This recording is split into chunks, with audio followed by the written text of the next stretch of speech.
नामघोष करो हरी कथा. नामघोष निरंतर केला पाहिजे, सदा केला पाहिजे.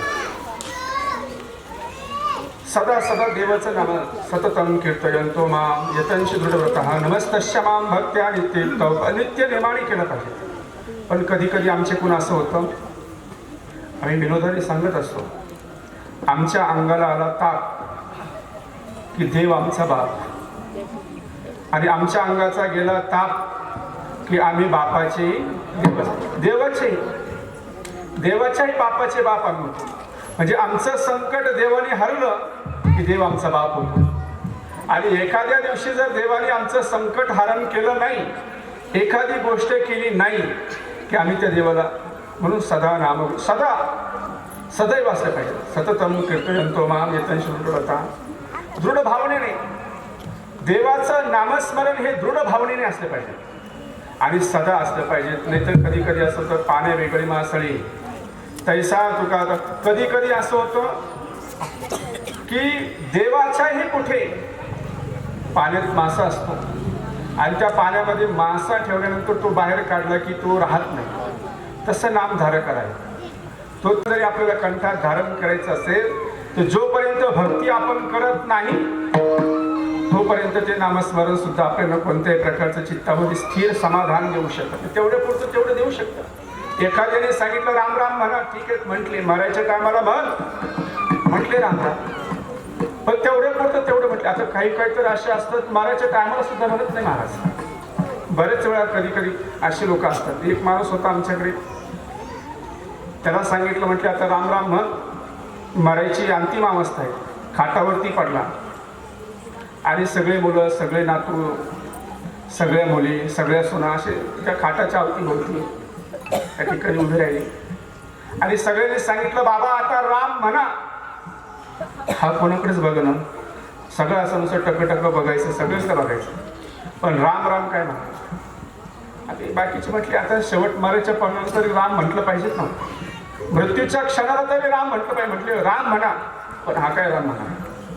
आता आयुष्य अंतकालेच मामेव स्मरण, शेवटपर्यंत ज्यांनी स्मरण केलं नाही तर शेवटी कसं होतं.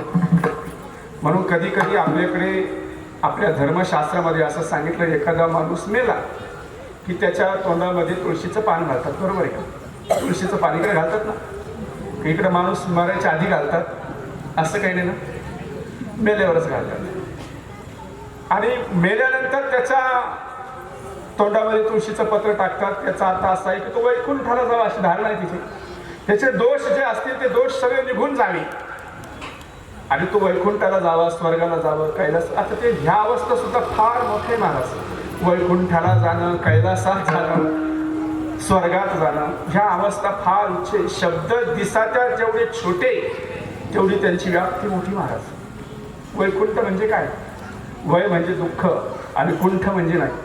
जिथं दुःखाचाही नाश होतो तिला वैकुंठ असं म्हणतात. हल्ली आम्ही अंत्ययात्रेमध्ये ते रथ काढले, आता लोकांनी खांद्यावर न्यायचं तर रथात त्याच्यात काय हरकत नाही. आता शहरामध्ये 4-4, 5-5, 10-10 किलोमीटरपर्यंत स्मशानभूमी असते, कुठवर घेऊन जाणार खांद्यावर, पण नसतात महाराज. मग त्याच्यावर घेऊन जातात आणि त्याला एक शब्द दिला आम्ही, वैकुंठ रथ. आता मला एक खरं सांगा, त्याच्यावर पडलेला मुर्दा आणि त्याच्या अवतीभोवती असणारे लोक हे हसतात की रडतात? बरोबर आहे. म्हणजे दुःख तयार होतं, रडायला लागतात, म्हणजे दुःख. एवढंच नव्हे, ज्या स्मशानभूमीमध्ये जायचं आहे त्या स्मशानभूमीला वैकुंठ भूमी नाव देतात, त्या रथाला वैकुंठ रथ नाव देतात. आता तो वैकुंठात जातो की स्वर्गात जातो ह्याची आम्हाला काही कल्पना नाही. आणि याची कल्पना कोणी अजून आलाही नाही की तो वैकुंठात गेला आणि परत मागे आला, मी वैकुंठात जाऊन आलो, असंही कोणी नाही. किंवा एखादा स्वर्गात गेला की तो तिथून मागे आला, म्हटलं की आम्ही स्वर्गात गेलो, तिथे गेलो आणि तिथून मागे आलो तर स्वर्गात होतो आम्ही, असंही म्हणणारे व्यक्ती अजूनपर्यंत कोणी ह्या पृथ्वी तलावरती सापडलेला नाही की आम्ही वैकुंठाला गेलो तिथून आलो. आता एकटे तुकोबर आहे, जर संत जर सोडले, आम्ही वैकुंठवासी ते जर सोडले, दुसरं कदाचित कोणी नसूच शकतो महाराज. संतांची विलक्षण अवस्था आहे. संतांची अवस्था ही भिन्नता असते.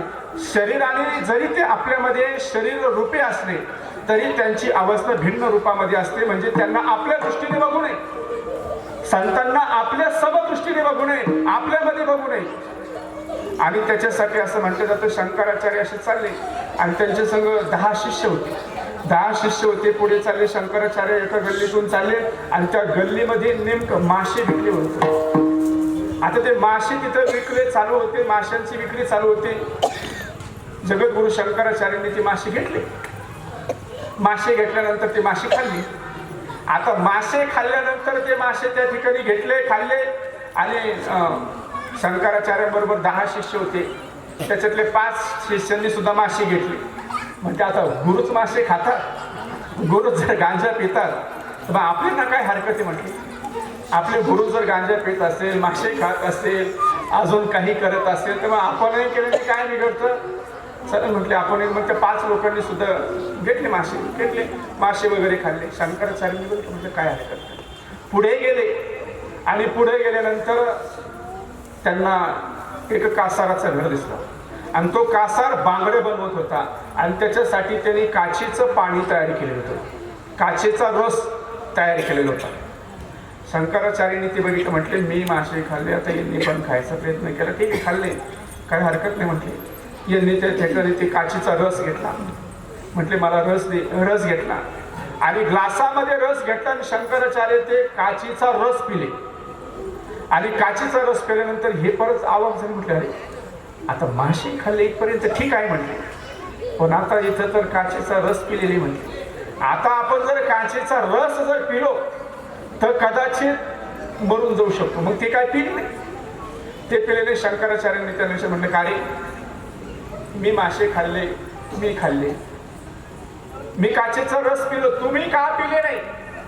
त्यांनी सांगितलं, म्हटले महाराज मासे खाऊन तरी जिवंत राहिलो, पण जर कदाचित आम्ही हा रस पिलो, काचेचा रस जर आम्ही पिलो तर जिवंत राहणार नाही. शंकराचार्य सांगितलं, म्हटले तुम्हाला माझी कृती करायला लावली कोणी.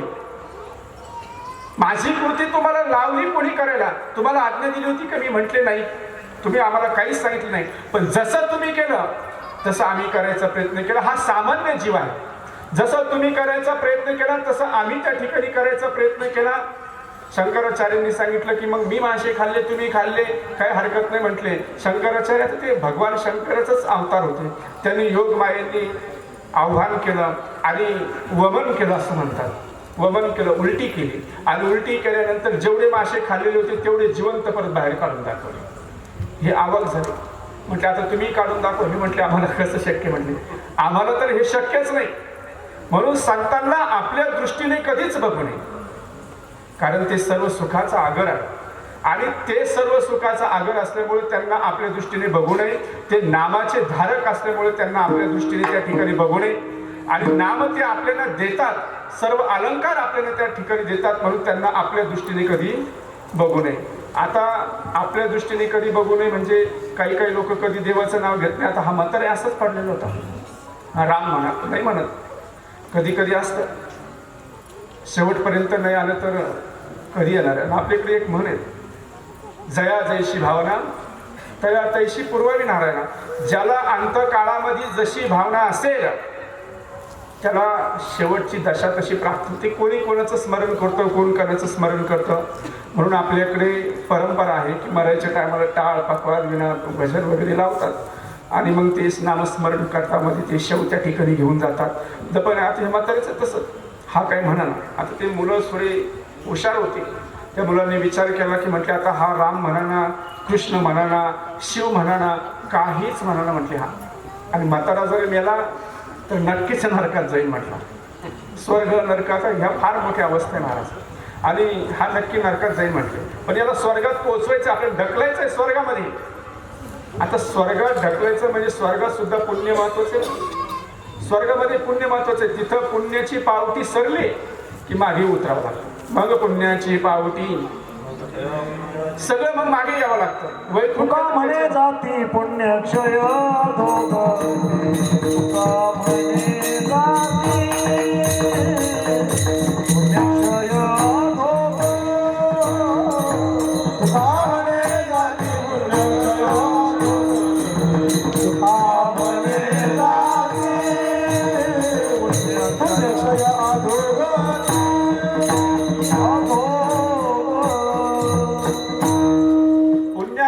क्षय झाला की तिथूनही खाली उतरावं लागतं, म्हणजे तेही स्थिर नाही. वैकुंठ, आता ते स्वर्ग वगैरे, कैलास, ह्याचा लई उच्चतम अवस्था सांगितली. त्याचे लक्षणं भारतीय शास्त्रामध्ये जरूर सांगितले जातात.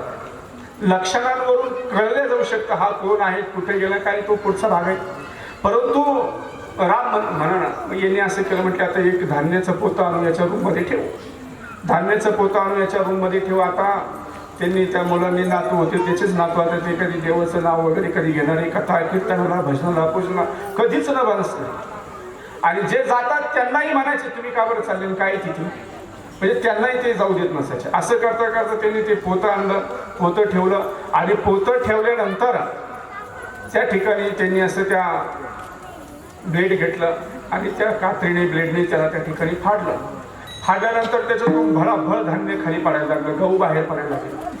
यांना असं वाटलं की आता म्हातारं म्हणेल की आता हे दामन घ्या, सुतळी घ्या, सुई घ्या, दोरा घ्या आणि पोतं शिवून घ्या असं म्हणत. पण आता तो त्यांचाच आज्जा होता. शेवटी कधीच देवाचं स्मरण केलं नाही, देवाचं चिंतन केलं नाही, भजन केलं नाही, नामस्मरण केलं नाही, कथा हरिपाठ कीर्तनाला कधी गेलेलं नाही, ती वृत्तीच कधी झाली नाही.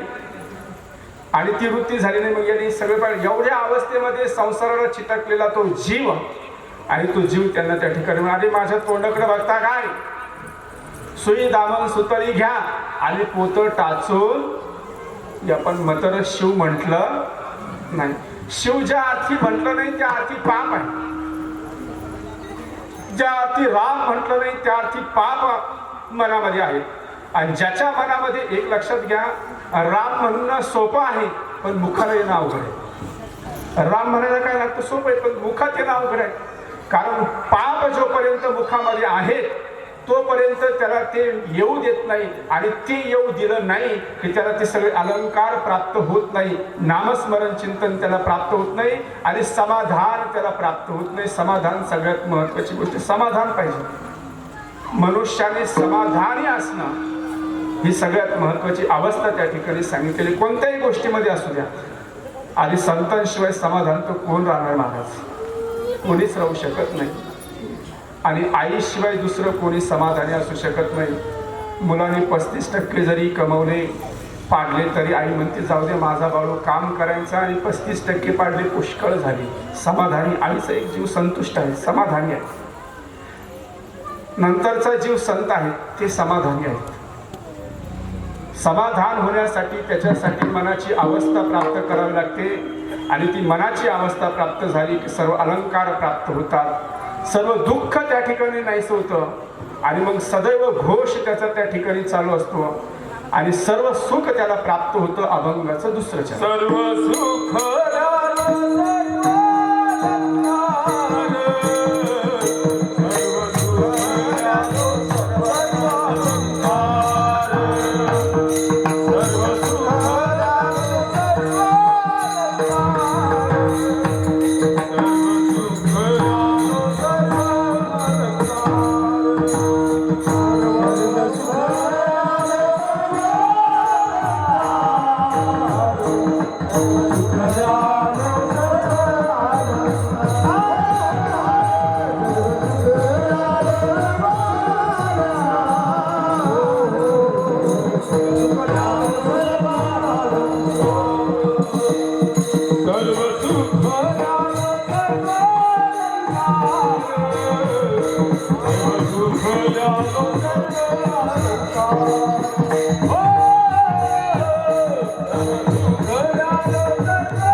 आणि म्हणून सर्व सुख प्राप्त करायचं असेल तर नामाशिवाय दुसरा पर्याय. नाम ही सर्वश्रेष्ठ आहे सर्वांमध्ये. त्याला कोणत्याही प्रकारचा कधीही दोष त्या ठिकाणी लागत नाही. रामनामाला कुठेही दोष नाही. आता काही म्हणतात कुठे घ्यायचं कुठं नाही घ्यायचं काय करायचं. सर्व दोष जड जीवावतारण सगळ्या ठिकाणी दोष नष्ट घालवण्याचं सामर्थ्य जर काही असेल तर नाम आहे. ते चिंतन आहे, भजन आहे. आता नाम ह्या शब्दाचा अर्थ असा आहे ना अधिक म. काय म्हटलंय? ना अधिक म. ना म्हणजे नष्ट करणारा आणि म म्हणजे काय? जो अहंकार आहे. म अधिक अधिक म. नाम जसं न म्हणजे सगळं नष्ट करणार आहे तसं पाप नष्ट करणारं म्हणजे नाम आहे. त्याच्या 11 प्रकारच्या व्याख्या त्या ठिकाणी सांगितलेल्या आहेत नामाच्या. नष्ट करणारा अहंकार आहे. नाम अहंकार सुद्धा नष्ट करतो. नाम पाप नष्ट करतो. नाम भवरोग नष्ट करतो. नाम त्रिताप नष्ट करतो. आदिदैविक आदिभौतिक आध्यात्मिक असे त्रिविध तापाची देखिले चरण सगळं ते नष्ट करून टाकतो. त्रिविध ताप आदिदैविक आदिभौतिक आध्यात्मिक सगळे ताप नष्ट करतो. ते नाम आहे. अजूनही अनेक प्रकारचे क्लेश दुःख जर नष्ट कोणी करत असेल तर ते नाम आहे. म्हणून नाम सर्वश्रेष्ठ असाई. ऐसे सगळ्यात श्रेष्ठ जर काही असेल तर ते नाम आहेत. आणि ते जिभेवरती अग्रेसर असलं पाहिजे, सदैव असलं पाहिजे. भगवंताच्या भजनामध्ये नित्यनेमाने त्या ठिकाणी असलं पाहिजे. म्हणजे त्याच्या अनेक भिन्न भिन्न प्रकारच्या व्याख्या त्या ठिकाणी सांगितलेल्या आहेत. आणि ते नाम जर आपण धारण केलं तर सगळं अलंकार सुख दुःख सगळं प्राप्त होतं. आणि खरं जर सुख मनुष्याला जर कुठं असेल तर नामा सोडून दुसरं काहीच नाही. आमचे वारकरी पंढरपूरला जातात. ऊन असतं, कधी पाऊस असतो, कधी जेवायला मिळतं कधी नाही मिळतं. म्हणजे जशी प्राप्ती परिस्थिती असेल तसं राहतात. पण त्यांच्या चेहऱ्यावरचं जे समाधान आहे, जे सुख आहे ते 25 लाख 25 कोटीच्या बंगल्यात सुद्धा नसतं त्यांच्या. कारण तिथं सगळं सुख. तिथं प्रत्यक्ष ज्ञानोबरायांच्या सारखे संत त्या ठिकाणी सूक्ष्म रूपाने चालतात. अनेक संत चालतात. लाखोंचा तो भाव बघितला की मनामध्ये समाधान प्राप्त होतं. किंबहुना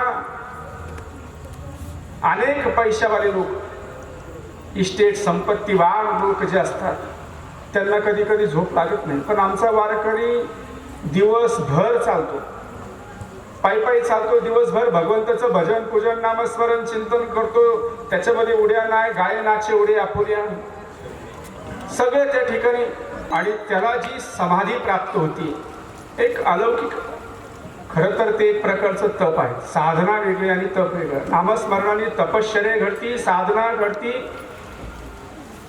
आणि अनेक प्रकारचे दुःख क्लेश तेही नष्ट होतात.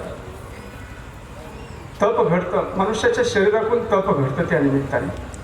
कारण तपाला विशेष महत्त्व त्या ठिकाणी होतं. तपाचे सामर्थ्य तपेलो.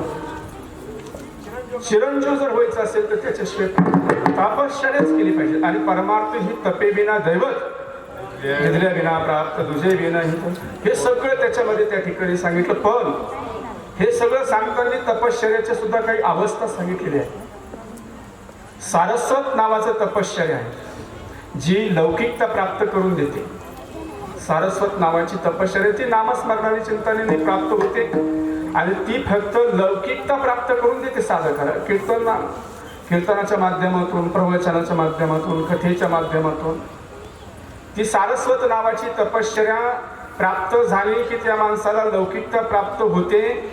पण ज्याला महातप करायचं असेल तर तो सारस्वत नावाच्या तपश्चर्याला बळी पडत नाही. आणि त्या तपश्चर्याला बळी पडत नाही, सारस्वत तप करत नाही. तो डायरेक्ट महातप करतो. आणि महातप केलं तर भगवंताचं त्याचं चिंतन घडलं जातं. त्याला संत म्हणतात. साधू त्याला म्हणावं की जो देवाचा आणि स्वतःच्या कनेक्टमध्ये किंवा लौकिकतेमध्ये असतो त्याला साधू म्हणा. आणि साधक त्याला म्हणावं की साध्य प्राप्त झालं की साधन म्हणजे नेमकं काय. आता काही लोक म्हणतात आम्ही साधक आहोत. साधक असूच नाही महाराज. परमार्थामध्ये साधक असूच नाही माणसाने. साधना सुद्धा असू नये, भक्ती असावी. कारण भक्तीचं महत्व नामात श्रेष्ठ सांगितले. भक्तीची पोटी बोध काकडा ज्योती. काय सांगितलं महाराज. भक्तीला बोध प्राप्त होतो. साधू बोध झाला भक्तीने बोध प्राप्त होतो दाढे महाराज. आणि भक्तीने बोध प्राप्त झाला का. आणि भक्ती सुद्धा तीच महत्वाची आहे जी बोध प्राप्त करून देते. ती भक्ती महत्वाची आहे. भक्ती ती महत्वाची नाही जी लौकिकता प्राप्त करून देते. भक्ती ती महत्वाची नाही जे अर्धवट ज्ञान प्राप्त करून देते. ती भक्ती सुद्धा काही उपयोगाची नाही. विठ्ठल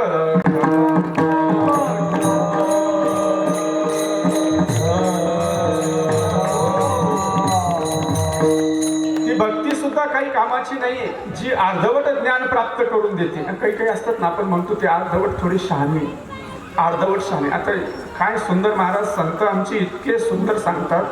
ज्ञान होय मुडा अति मूर्ख त्या दगडा. काय माऊलीने इतकं सुंदर सांगितलं. त्यांनी सांगितलं की ज्ञानेश्वरी त्यांच्यासाठी म्हणते. कोणासाठी. ज्ञान होय मूर्ख अति मूर्ख त्या दगडा. ज्ञान हे मूर्खाला होऊ शकतं. कदाचित मूर्खाला ज्ञान होऊ शकतं. एकनाथ महाराजांकडे मूर्ख गेला. ज्ञान प्राप्त झालं महाराज. गावबा सारख्याला ज्ञान प्राप्त झालं. अजून मूढ गेला. मूढ म्हणजे काय. एखादा मूर्ख गेला त्यालाही ज्ञान प्राप्त झालं. एखादा जड गेला दगड. आता दगडात काय चेतन आहे महाराज. 1 मिनिटाची सुद्धा त्याच्यामध्ये चेतन आहे. तो हालतो डोलतो नामस्मरण चिंतन काही आहे का त्याला. अजिबात नाही. त्याच्यामध्ये हालत नाही बोलत नाही नामस्मरण नाही चिंतन नाही. दगडात काय चेतन असणार महाराज. दगडात कोणत्याही प्रकारची चेतना नसते. म्हणून तर त्याला दगड म्हटलं. अचेतन म्हटलं. त्याला चेतना नाही त्याच्यात. त्याला अचेतन असं त्या ठिकाणी म्हटलं. ती अवस्था दगडाची आहे. पण ज्ञानोबाने सांगितलं तो दगड जर संतांच्या सहवासात गेला तर तो दगड सुद्धा पूजनीय होईल. म्हणून दगडाचं मंदिर आहे आमच्या महाराष्ट्रात. बरोबर आहे. दगडाचं मंदिर आहे निवासाला. पैस खांब आपण त्याला म्हणतो. नुसते टेकून बसले म्हणून रिकामे तोंड का करू गेले बडबड की गीता ऐसे गोड तुडले. सहज बसले टेकून बसले नामस्मरण चिंतन करत लागले. आणि ते नामस्मरण चिंतनाचा असा प्रभाव त्याच्यावरती पडला की त्याचं मंदिर झालं. म्हणजे दगडाचं मंदिर झालं. मूर्खाचं मंदिर झालं. दगडाचं झालं. मूढ मूर्खाचं झालं. दगडाचं झालं. जडचं झालं. अहो रेडा महाराज गेला संतांच्या सहवासात. रेड्यासारख्याने जावं. अरे रेड्यासारख्याने जावं. माऊलीसारख्या संतांनी त्याच्या मस्तकावरती हात ठेवला. वेदाच्या रुचा अग्निवेदाच्या रुचा त्या ठिकाणी बोलू लागला. म्हणजे कदाचित त्यालाही शहाणं करता येऊ शकतं. म्हणजे पशुलाही ज्ञान देता येऊ शकतं. दगडालाही ज्ञान दिलं जाऊ शकतं. एखादा वेडा आहे त्यालाही ज्ञान दिलं जाऊ शकतं. परंतु एखादा जर अतिशहाणा आहे तर त्याला हे ज्ञान दिलं जाऊ शकत नाही. ज्ञान होईल अतिमूर्खा अतिमूढ त्याला सुद्धा नाही. त्याच्यासाठी हे नाही. त्याच्यासाठी नाम नाही. मग तो नाम जरी घेत असला कृष्ण कृष्ण राधा राधा अमक धमक काय असेल चिंतन जरी करत असला तर नामाचे सुद्धा 2 प्रकार सांगितले. पहिलं आहे सरळ श्रेष्ठ नाम घेणं म्हणजे रामकृष्ण हरी. आता हे सगळे आपण संप्रदायामध्ये सगळे नाव घेतो. रामकृष्ण हरी रामकृष्ण हरी सगळेच घेतात. परंतु हा झाला जप. पण माऊलींनी सांगितलं इतकं सुंदर महाराज इतकं चिंतन चांगलंय की हा झाला फक्त जप किंवा चिंतन नाम घेणं. रामकृष्ण हरी म्हणणं राम म्हणणं शिव म्हणणं हे फक्त जप झाला. पण याच्या पुढची अवस्था सांगितली महाजप. त्याला अजपा जप म्हणतात. अजपा जपने उलट प्राणाचा त्याला अजप म्हणतात. आता अजप म्हणजे काय. जप करणं ठीक आहे. राम म्हणणं ठीक आहे. व्यावहारिक दृष्टिकोनातून आम्ही रामकृष्ण स्मरण चिंतन करतो. परंतु याच्याही पुढे अजप म्हणजे काय की एखाद्याला भाव समाधी लागली आणि त्या भाव समाधीमध्ये सुद्धा तो नाम जप सोडत नाही. म्हणजे त्यावेळेस सुद्धा तो जप करत असतो. त्यावेळेस सुद्धा राम राम त्या ठिकाणी म्हणत असतो. म्हणजे याचाच अर्थ असा आहे की राम म्हणायला उलट्या जरी म्हटला मरा मरा मरा मरा म्हणत होता. पण तरी काय झाला, रामच झाला. देवाचं नाम उलट म्हणायला लागला आणि उलट अजप सगळं उलट म्हणत होता. सुईचं म्हणता येत नव्हतं, पण जरी सुईचं म्हणता येत नव्हतं, उलट म्हणत होता, उर्फट म्हणत होता, चांगलं म्हणत नव्हता, पण तरी सुद्धा त्याच्यातून त्याचं कल्याणच झालं. याचा अर्थ नाम कसाही घेतलं, चिंतन कसंही केलं तर ते गोडच आहे. जशी साखर आहे, साखर तुम्ही फोडून खा, सगळून खा, नाहीतर मग गिळून घ्या, कशी घ्या, त्याचा गुणधर्म काय आहे, गोड.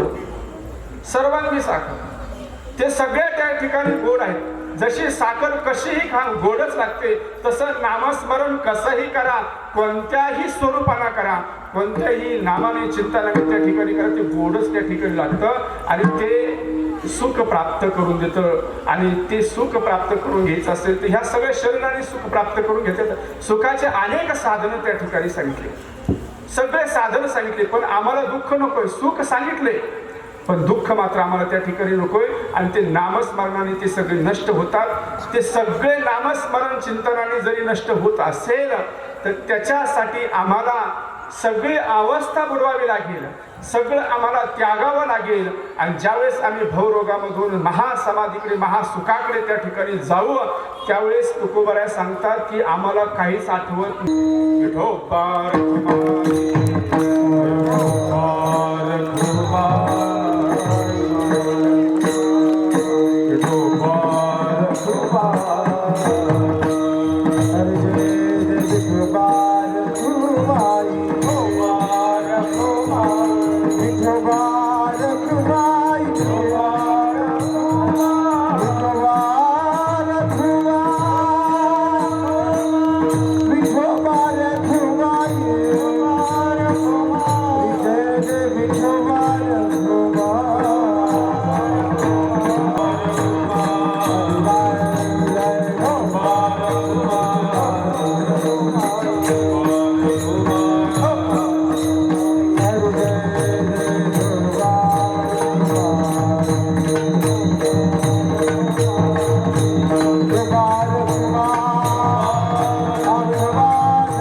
नामस्मरणाने सर्व पाप ताप दैन्य सगळं निघून जातं.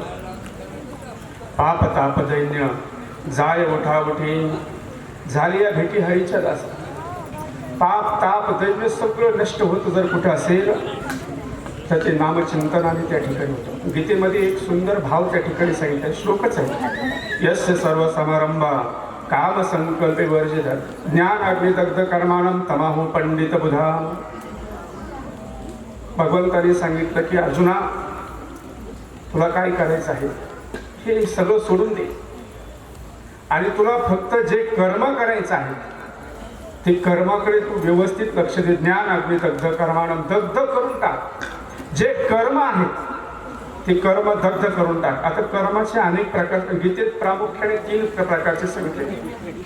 कर्मण्ये यापि बोधाव्यं, बोधाव्याचे बी कर्म. अकर्मणस्य बोधाव्य गहनो कर्मणागती.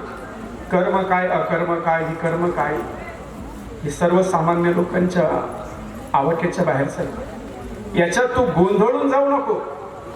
कर्मामध्ये लिप्त होऊ नको, अकर्म विकर्म याच्यामध्ये तू लिप्त होऊ नको.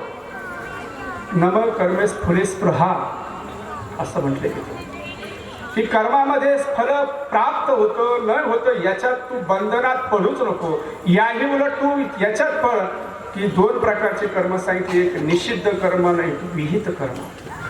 विहित कर्माचं सेवन कर. विहित म्हणजे चांगले कर्म.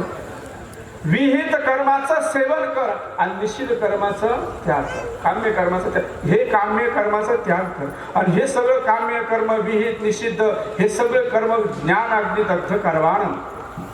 ज्ञानाच्या रूपामध्ये, ज्ञानाच्या आगणी रूपामध्ये हे सगळे कर्म आतमध्ये टाक. आणि हे सगळे कर्म आतमध्ये टाकले की दग्ध होतात, म्हणजे भस्म होतात, भस्मसाकृत होतात. आणि म्हणून नामचिंतनाने किती मोठं पाप असलं तरी ते त्या ठिकाणी नष्ट होतं. असं म्हटलं जातं की गवताच्या गंजीला उन्हाळ्यात जर थोडीशी जरी काळी ठिणगी पडली तर ती काय करते, सगळं भस्म करून टाकते, सगळं राख करून टाकते. तसं नामस्मरण असं आहे, देवाचं नाव असं आहे की ते जर तुम्ही घेतलं, त्याचे नामे केले जपता हरी, जपता हरी, त्याचे नामे केले जपता हरी, त्याचे नामे केले जपता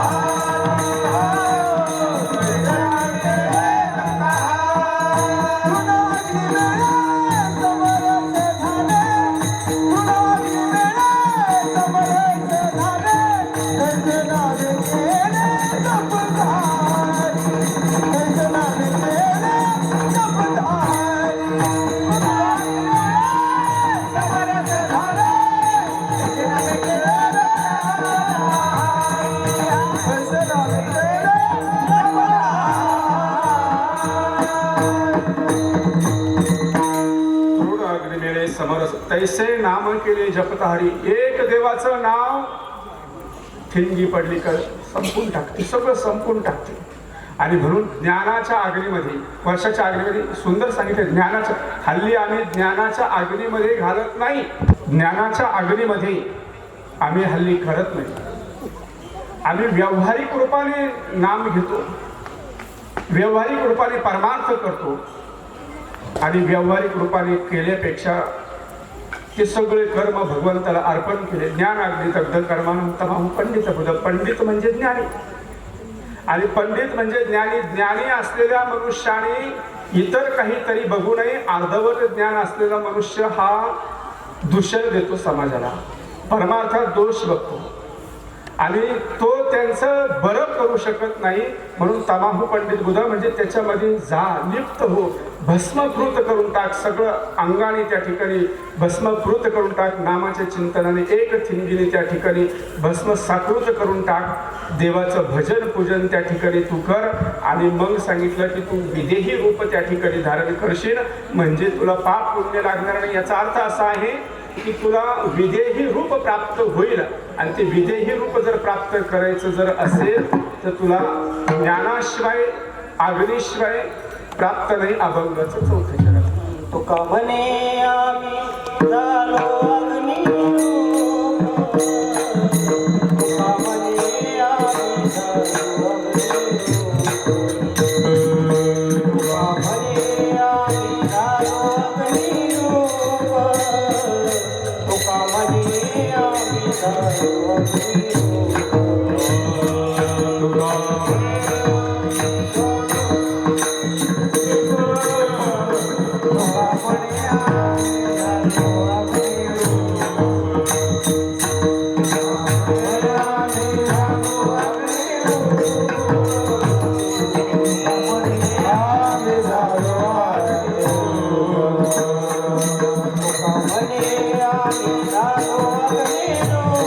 Hare Hare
ज्ञानेश्वर माऊली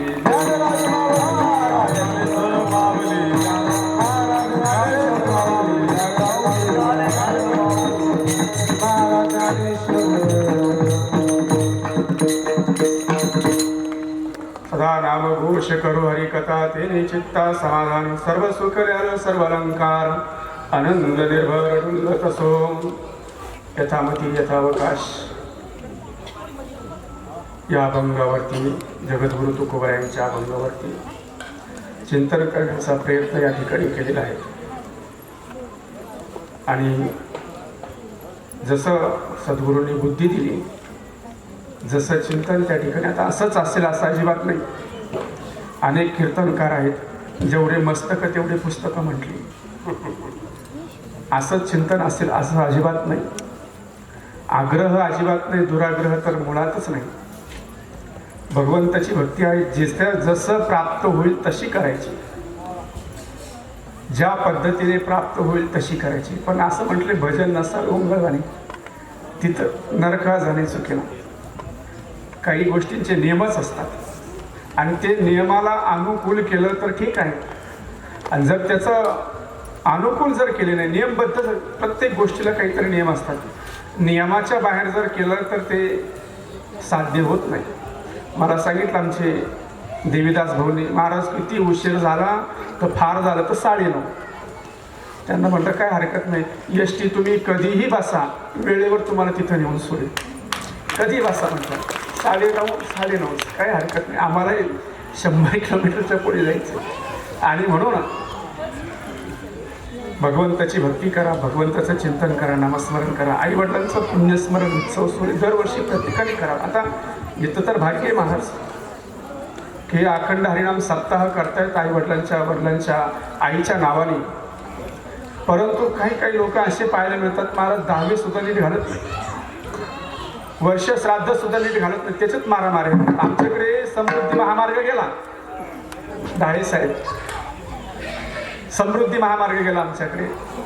आणि आमच्या परिसरामध्ये समृद्धी महामार्ग गेल्यामुळं लई लोकांना पैसे मिळाले. बरं 10 पट पैसे मिळाले, जास्त फार फार पैसा मिळाला. आणि ज्या गावातून समृद्धी, आता ते नाव नाही सांगत, आपल्या अहिल्यानगरमध्येच फार पैसा मिळाला. आणि त्या म्हाताऱ्याच्या नावाने तो पैसा पडला, त्याच्या वावरातून समृद्धी महामार्ग गेला. आणि समृद्धी महामार्ग गेल्यानंतर तिथे त्याच्या नावावर पैसा पडला. आता त्याला होते 2 मुलं आणि 2 मुली. आता तो पैसा त्याच्या नावावर पडला आणि ते नेमकं पैसा वाटायचा टाईम आणि ते म्हातारं ॲटॅक आल्यानं मेलं. आता म्हातारं मेल्यानंतर आधीच त्याची थोडीशी चालू होती कुणबुण, मोठी म्हणे, मोठं सून मोठा पोरगा म्हणायचा, लहानेला जास्त लहान म्हणायचं मोठं. त्या मुलीने दावे ठोकले महाराज. सगळं झालं. आता आमच्या परिसरात बहुतांशी 10 वेळच्या प्रवचनाला आम्हीच असतो. आता गेलो, आम्हाला बोलून म्हटले महाराज या तुमचं तसं काही नाही म्हटले, जसा भाव दिला तसा राहतात. आमचे डाळे साहेब म्हटले कसं जसं रे तो का म्हणे होता ठेवा तो या भावा. म्हटले जसं रे तसं काय हरकत नाही म्हटले. आता त्या प्रवचन वगैरे सुरू झाला. प्रवचन वगैरे सारं झालं. 10 वाजून 10 मिनिटांनी पसायदान झालं आणि पसायदान झालं. त्यांचं त्या दाव्यामध्ये काय झालं काय नाही, असे पाहुणे रावळे सगळे बसले होते. दोन्हीकडचे पाहुणे, तिकडचे पाहुणे, तिकडचे मोठ्या मुलाचे सासू सासरे, लहानीचे सासू सासरे, तिकडचे पाहुणे, इकडचे मुलीकडचे सगळे येईल, जावई सगळे येईल. आणि त्यांचं काय पाहुणे पैसे देघेवरून काहीतरी झालं.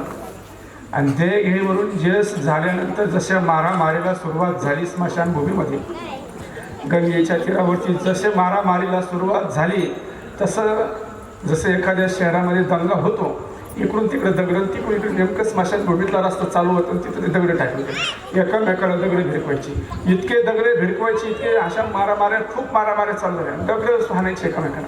एक जण आला म्हटले महाराज तुम्ही पटकन उठा, तुम्हाला दगड लागेल, तुम्ही उठा म्हटली. तू म्हटले हे बरोबर आहे, दगड लागेल, आपल्याला दगड लागलं तर काय भावात पडायचं म्हटले. ते म्हटले तुम्ही उठा. आम्ही गेलो, गाडीत गाडीत बसल्यानंतर तिथं गाडीत बसलो आणि गाडीत बसल्यानंतर आता आमचं नेमकं गुटलं कुठं, आता त्यांच्या मारामाऱ्या चालल्या पण आमचं घोंगडं गुटलं तिथं, पाकिट तिथं घोंगडं गुटलं. मी काय गाडी चालू करीन. एक जण आला त्यांचा पाहुणा, म्हटलं अहो, म्हटले तुम्ही का बरं थांबले महाराज. म्हटलं अहो ते सगळं ठीक आहे, त्यांच्या मारामारी एवढे कोट्यवधी रुपये मिळाले आणि एवढेच माझं राहून जाईल म्हटलं तसं. ते म्हटले काही नाही म्हटलं तुम्ही असं करा, ज्यांनी चंपी करेल म्हटलं त्यांना जरा म्हणे त्यांच्याच मारामारी चालू, ज्यांनी चंपे केलेले आहेत, मुंडन केलं त्यांच्याच मारामाऱ्या चालू आहे म्हटले. ते मारामारी त्यांच्या चालू आहे. आता तुम्ही इथून जा, तुम्हाला एखादा टोला लागेल आणि तुमचं नंतर कधीतरी पाहू म्हटले महाराज. आणि आम्ही तिथून निघून आलो. सांगायचा मतीत अर्थ असा देवा हो की पैसा मनुष्याला सुख देऊ शकतो, सुखाचे साधन देऊ शकतो, पण सुख नाही देऊ शकत. सुखाचे साधन मनुष्य तयार करू शकतो पण सुख प्राप्त करून घेऊ शकत नाही. याचा अर्थ पैशाने सुख प्राप्त करून घेता येत नाही. ते फक्त नामचिंतनाने. म्हणून सदा देवाचं नामस्मरण केलं पाहिजे, देवाचं चिंतन केलं पाहिजे, ईश्वराचं भजन केलं पाहिजे. आणि मला सांगितलं की अतिशय विषम परिस्थितीमध्ये या परिसरामध्ये डाळे परिवार त्या ठिकाणी आला आणि अनेक ठिकाणी व्यवसाय त्यांनी त्या ठिकाणी केला. आणि आमचे देवीदास महाराजांचं तर असं आहे महाराज की त्यांचा पाठही चांगला आहे, अभ्यासही चांगला आहे आणि विशेष म्हणजे मोकळ्या मनाचे ते नाही, त्यांचा संपूर्ण परिवार आहे. त्यांच्या लक्ष्मी सुद्धा मोकळ्या मनाचे आहेत. मागे 3-4 दिवस आम्ही त्यांच्या त्या कॉलनीमध्ये होतो कथेच्या निमित्ताने आणि 2-4 दिवस त्यांचा आमचा संघ झाला. त्यांनी सांगितलं म्हटले महाराज कीर्तनकार तर आता नगर जिल्ह्यातच आहे, आम्ही पुष्कळ कीर्तनकार आहे, भरपूर कीर्तनकार आहेत, परंतु साधूचा बोध होणं हे सगळ्यात महत्त्वाचं आहे म्हटले. म्हणून एखादा साधू असावा आणि त्यांना संतांचं विशेष वेळ आहे. कोणतेही संत आले घरी थांबवणार, चहा पाणी सगळं काही अडचण नाही महाराज. त्यांचा परिवार आहे, डाळे परिवार आहे. संत श्रेष्ठ नरहरी महाराजांची वंशज ते त्या ठिकाणी आहे. नरहरी महाराज म्हणजे भक्तीची पराकाष्ठ होती महाराज आणि त्या परंपरेमध्ये आमचे डाळे परिवार त्या ठिकाणी आहेत. आईवडिलांचं त्या ठिकाणी आईचं पुण्यस्मरण आहे, चिंतन आहे, भजन आहे. अखंड हरिनाम सप्त अखंड दया तुझी प्रीती मजदे तयांची संगती, प्रीती संगत करण्याचं साधन त्यांनी निवडलं. ते सर्व सुख त्यांना प्राप्त हो, ते सर्व अलंकार त्यांना प्राप्त हो आणि ते सुद्धा उत्तम प्रवचनकार हो असे त्या ठिकाणी ते म्हणते महाराज मला प्रवचन करायला वाटतं पण धाडस होत नाही. कीर्तन करतं ते आणि नुसतं कीर्तन नाही, राजकीय क्षेत्रात सुद्धा चांगला दबदबा आहे त्यांचा, राजकीय क्षेत्रामध्ये सुद्धा चांगल्यापैकी दबदबा आहे त्यांचा. आणि म्हणून असा परिवार आहे, सुंदर आहेत. 3-4 दिवसाचं त्यांचं कीर्तन आहे, सप्ताह आहे आणि डाळे परिवार आहेत, प्रसाद आहेत, सगळं काही व्यवस्थित नियोजन त्यांना सगळ्यांनी सहकार्य केलेलं आहे. आता हा मंडप आहे, ह्या मंडपाला 4 खांब आहेत म्हणून हा मंडप उभा आहे. एकटा खांब असतं तर उभं राहिलं नसतं, कुणी कुठून तरी एका बाजूला लवंडला असतं.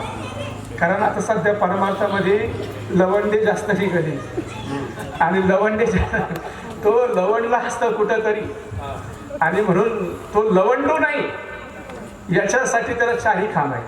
आता कोणी काय म्हणतो, कोणी काय म्हणतं, इकडे तिकडे, इकडे घुसले तिकडे घुसले, घुसाघुशी कोणी कुठे नसते. परमार्थात तर मुळात नाही. जर घुसले नसते तर हे लवणले नसते, लवणले नसते तर लवणले पुढे आले नसते. असं असतं. आणि म्हणून ह्या त्या ठिकाणी मंडप आहेत, त्याला 4 खांब आहेत. एक नसता तर त्याला एका खांबावर कुणीकडे तरी लवणला असता, लवणलो नाही म्हणून त्याला 4 खांब आहे. म्हणून त्यांना सहकार्य करणारे सगळेच, त्यांचे मित्र परिवार असेल, त्यांचं कुटुंब असेल, ते सर्व धन्यवादाला या ठिकाणी पात्र आहेत. तुकोबरायांनी इथे सांगितले सर्व अलंकार त्या ठिकाणी आम्ही धारण करतो. ज्ञानरूपी वैराग्य अलंकार आम्ही धारण करतो, सदा नामस्मरण करतो, चिंतन करतो. त्याचा परिणाम असा होतो की आम्ही विधेयी होतो. आणि विधेयी झालं की आम्ही अग्निरूप होतो. म्हणजे पाप पुण्य आम्हाला लागत नाही. आणि पाप पुण्य आम्हाला लागलं नाही की आम्ही सदा सर्वदा परमार्थात रत होतो आणि सदा सदा त्या ठिकाणी येतो. हाच या ठिकाणी चिंतनाचा विशेष महत्त्वाचा भाग त्या ठिकाणी होता.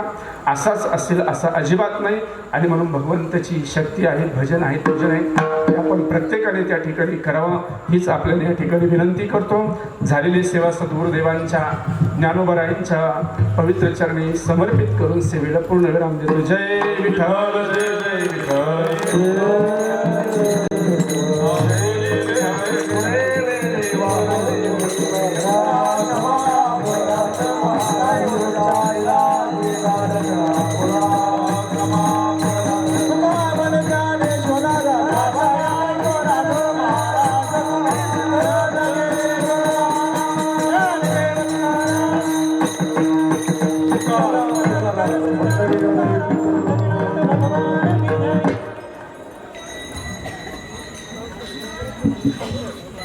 सर्वांनी जागा बसा.